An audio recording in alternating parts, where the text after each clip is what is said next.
किराएदारनी। एक काम करना नहीं आता तुम्हें? सारे घर में धूल हो रही है, कभी सफाई भी कर लिया करो।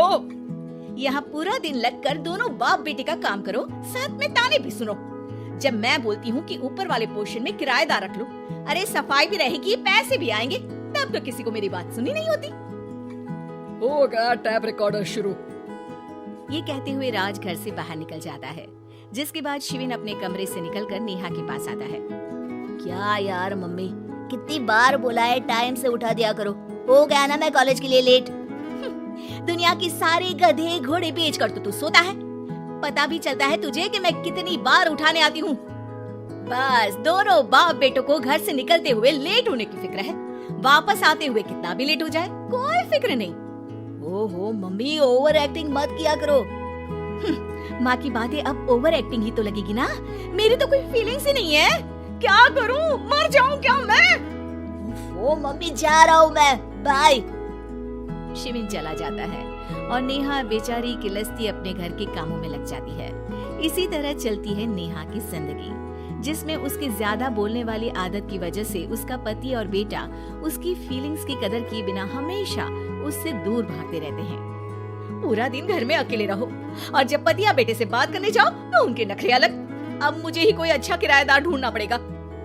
इसी के साथ नेहा किराएदार की खोज शुरू कर देती है, जिसके कुछ महीनों बाद दूसरे शहर से यहाँ पढ़ने के लिए आई निम्मी घर ढूंढते हुए नेहा के पास आती है और वो उसे किराए पर रख लेती है। अगली सुबह हमेशा की तरह राज और शिविन अपनी जल्दी में होते हैं कि निम्मी वहाँ आ जाती है। दीदी, थोड़ी चीनी मिलेगी, वो कल ना राशन लाने का समय ही नहीं मिला। निम्मी को देखते ही दोनों बाप बेटे की जल्दी वहीं खत्म हो जाती है और वो निम्मी को इम्प्रेस करने की रेस में भागने लगते हैं। अरे मम्मी को क्यों परेशान करना, मैं हूँ ना। अरे तूने आज तक कभी किचन की शक्ल भी देखी है? रुको मैं लेकर आता हूँ। चीनी का डिब्बा कौन सा है और कहाँ रखा है वो तो पता नहीं है दोनों को, फिर चीनी के अपने मुंह से निकलने जा रहे हो किचन में। अरे मैं तो बस तुम्हारी मदद करने के लिए बोल रहा था।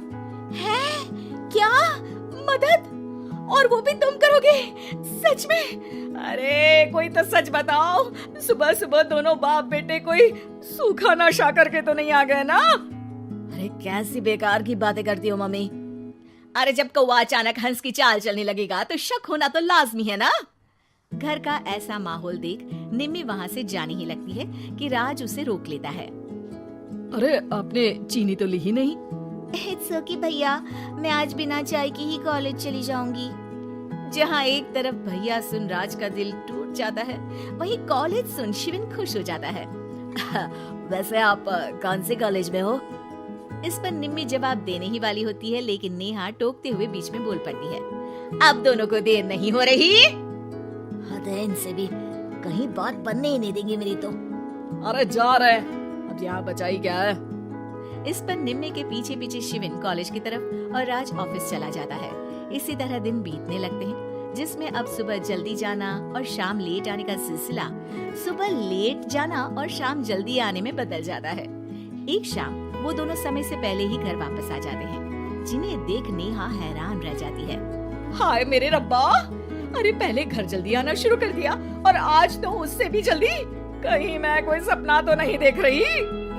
मतलब अब क्या हम अपने घर भी जल्दी वापस नहीं आ सकते? अरे घर तो कितने सालों से तुम्हारा ही है, पर लगता है कि अपना ही है, इस बात का एहसास अब हुआ है। वो सब ठीक है मम्मी, निम्मी कहाँ है? जरा उसे बर्थडे विश तो कर दूं। अरे वाह रे, आज तक तो अपनी माँ का बर्थडे तुझे याद नहीं रहा, उसका बहुत याद है। वो तो मुझे पापा ने याद दिलाया है। अरे क्या बोल रहे हो तुम, झूठे? नहीं बेबी, देखो मुझे तो तुम्हारा बर्थडे भी याद नहीं रहता, तो उसका कहाँ से याद रहेगा मुझे? तौबा, मैंने तो किराएदार रखकर अपने ही पैर पर कुल्हाड़ी मार ली। बेटा तो बेटा, यहाँ तो बाप भी किसी से कम नहीं है। इतनी देर में निम्मी भी घर वापस आ जाती है, जिसे देखते ही शिविन हैप्पी बर्थडे गीत गाता हुआ उसके पास चला जाता है। हैप्पी बर्थडे निम्मी। बताओ आज क्या चाहिए तुम्हें? हाँ हाँ मांग लो ना इसकी जान। अरे नहीं नहीं, मुझे कुछ नहीं चाहिए, बल्कि मैं तो आज आप लोगों को कुछ देने आई हूँ। क्या क्या देने आई हो? निम्मी अपनी बैग में से मिठाई का डिब्बा और शादी का कार्ड निकालती है। ये मेरी शादी का कार्ड और मिठाई, आप सबको मेरी शादी में जरूर आना है और इसी खुशी में मिठाई खाइए। निम्मी की बात सुनकर जहाँ शिविन और राज शौक में आ जाते हैं, वहीं नेहा हंसने लगती है।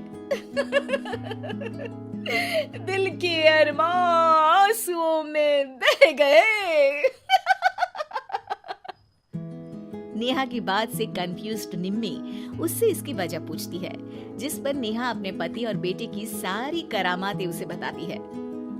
आई कांट बिलीव आपको मैंने भैया बोला, और शिविन तुम्हें तो मैं हमेशा छोटे भाई की तरह समझती हूँ, लेकिन कहते हैं ना man will be always man. लेकिन आज से ये विमेन सेम नहीं रहेगी इनके लिए। फिर क्या, बाप बेटे आगे आगे और नेहा झाड़ू लेकर उनके पीछे पीछे।